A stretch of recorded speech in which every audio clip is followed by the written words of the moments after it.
On July 28, following urgent mediation by Malaysia, Thailand and Cambodia announced a joint immediate ceasefire.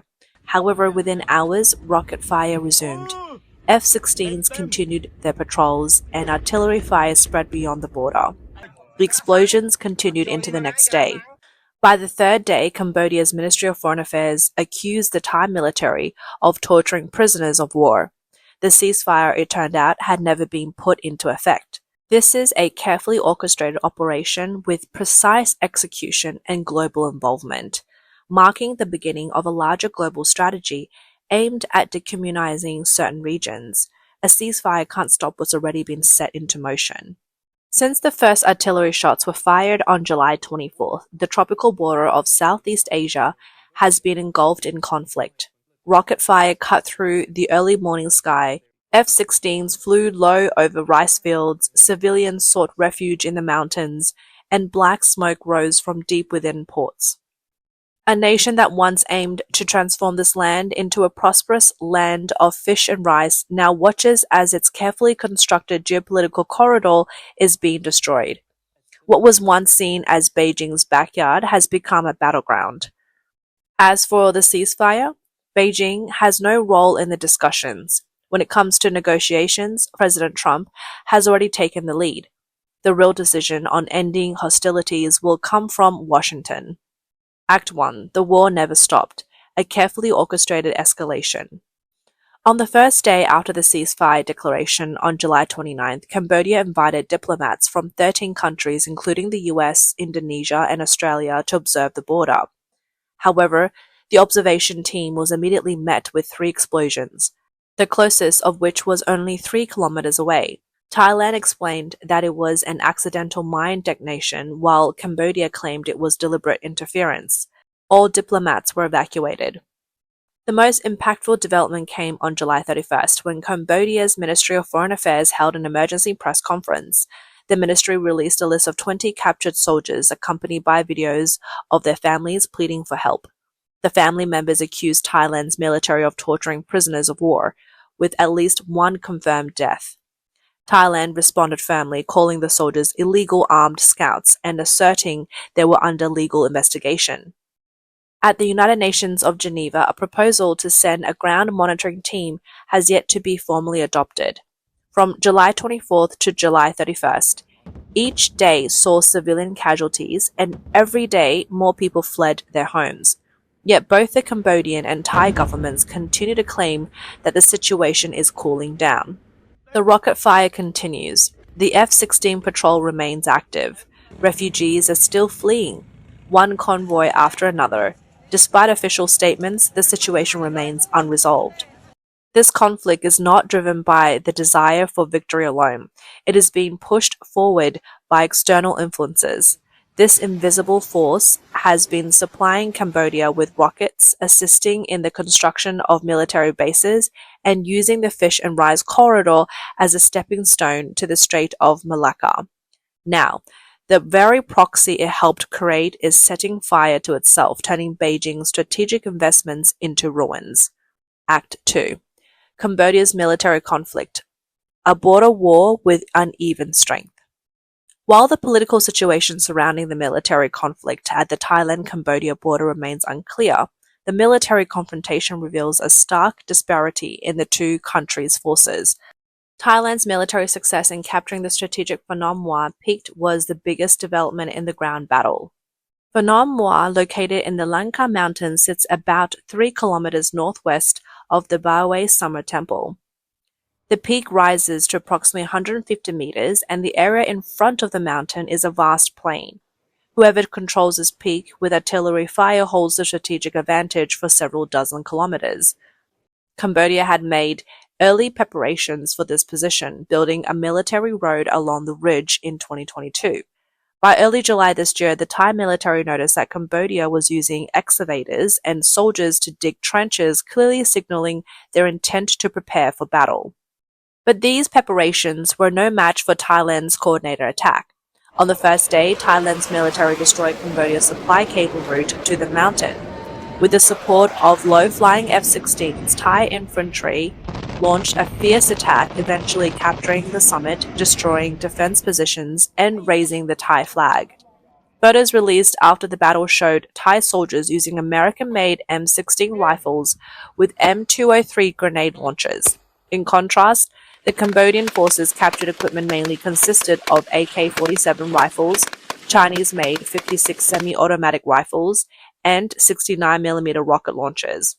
The difference in their equipment was striking. Thailand showed off its diverse source of military gear, with Cambodia's arsenal looked like something from the Cold War. In addition to the F-16s, Thailand's Air Force deployed Swedish-made Gripen fighter jets, marking the first time they've been used in combat. The French-made Mica air defense system was also brought in to monitor the entire battlefield with radar.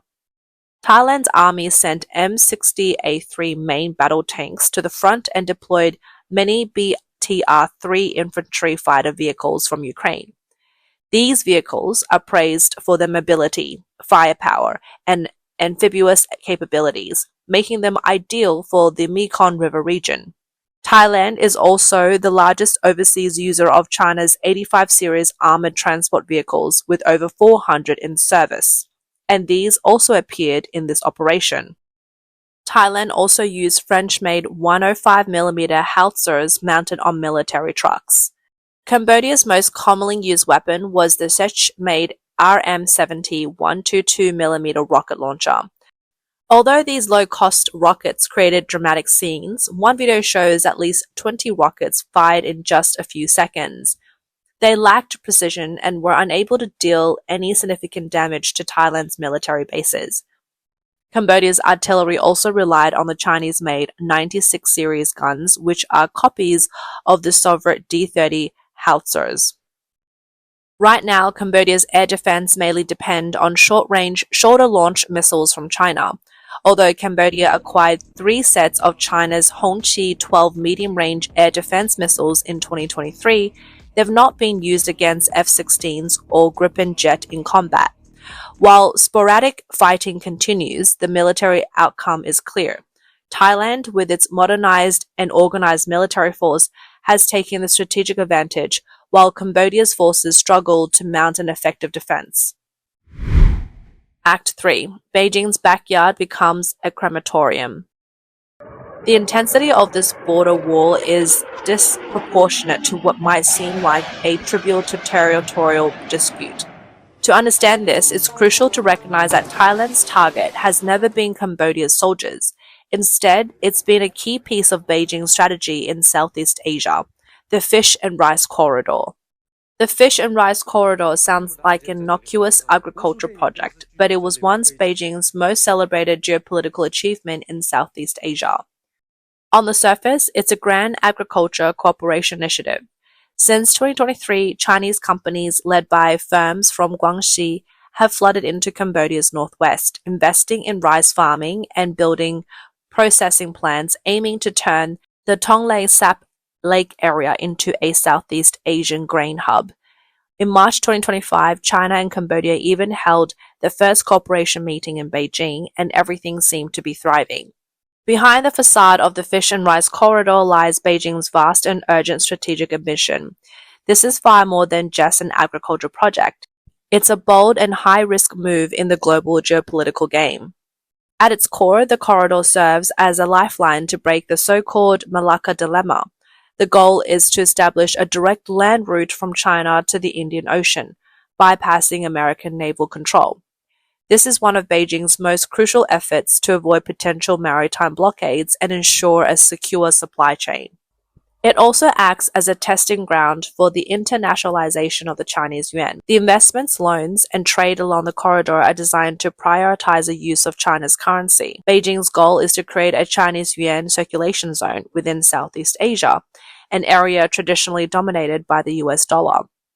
The corridor is not just a trade route, it's a dual-use passage that links land and sea. From the start, it has been strategically placed near major transportation hubs, with the route nearly overlapping with potential wartime rally points. Its endpoint, Yunnan Port, aims to connect China's land forces with its naval bases.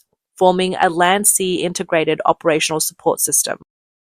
Beijing believed the strategy was well hidden and clever, but it was quickly uncovered. In the eyes of both Thailand and US intelligence, this corridor, with its lack of oversight, suspicious logistics, and deep integration with ports and data system, is far from an agricultural project. Geopolitically, it's more like a spreading cancer, threatening the security of US allies and serving as a thorn in the side of Southeast Asia. For Thailand, it directly undermines its regional hub status. A corridor deeply controlled by Beijing would siphon off its economic lifeblood.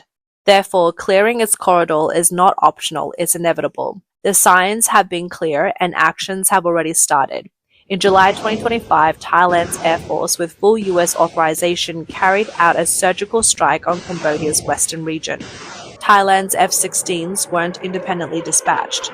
Key fire control systems, satellite images, and target links were all provided by the US. Thailand's Air Force only had to pull the trigger, while the real fuse had already been set off in the Pentagon. The airstrike precisely targeted the central and western parts of the fish and rice corridor.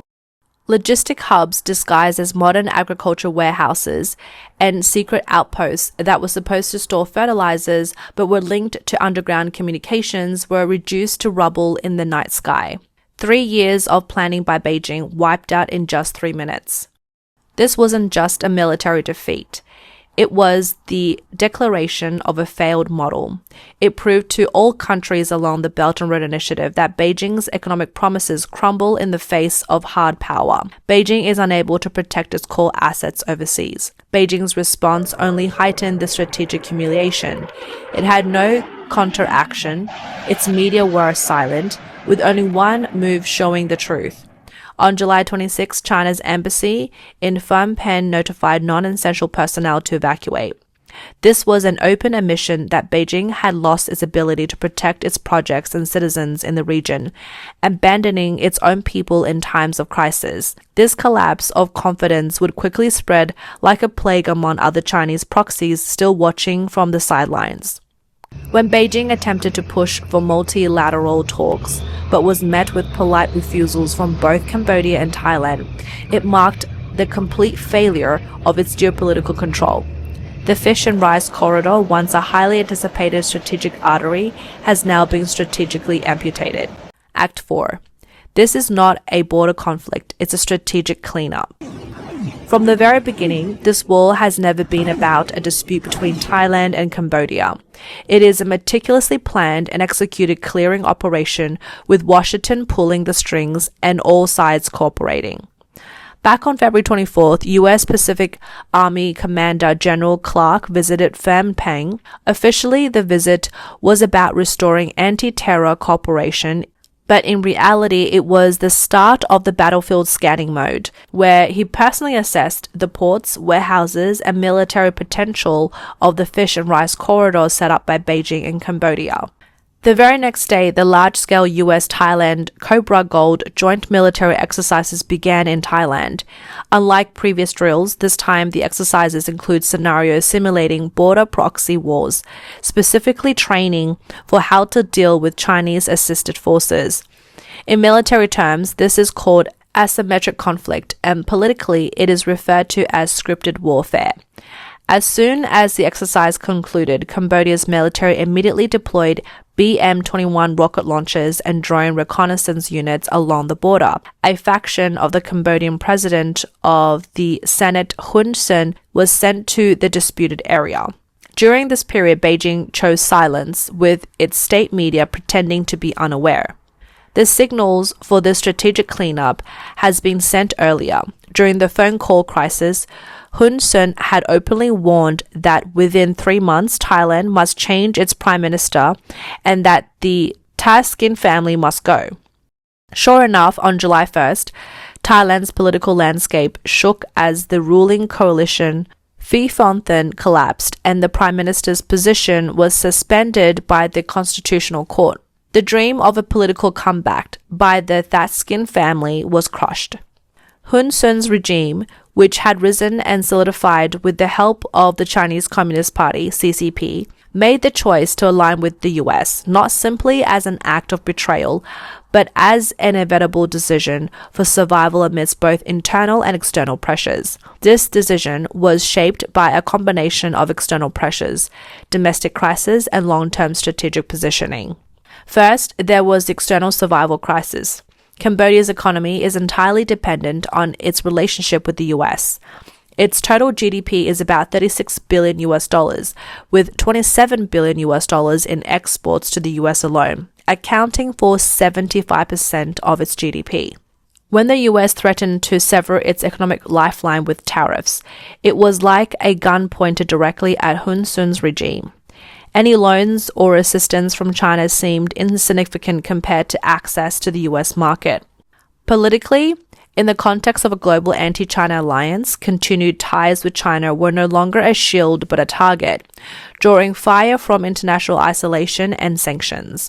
Second, his domestic rule was on the verge of collapse. His attempts to turn the country into the Hun family dynasty made him a public enemy, facing oppositions from the Cambodian royal family, democratic forces, and even former Khmer Rouge factions. His son, Hun Manet, took power amidst worsening economic conditions, leading to large-scale protest in Phnom Penh in 2024. Faced with explosive public anger, the Hun Sen family response was not compromise but brutal repression, even sending assassins abroad to target opposition leaders.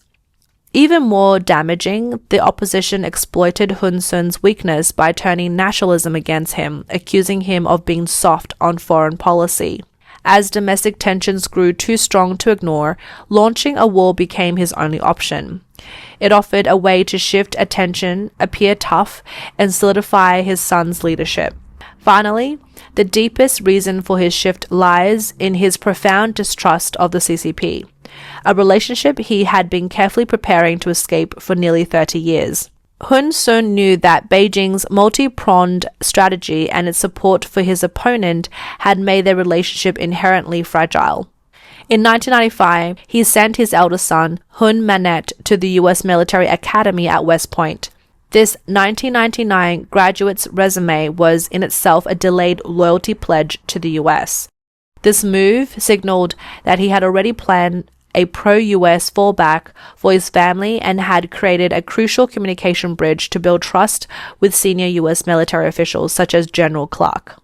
That is why this shift was not a spur-of-the-moment decision. It was a rational surgical cut aimed at distancing himself from an unreliable and burdensome old ally in order to preserve his family's dynasty in the face of looming collapse.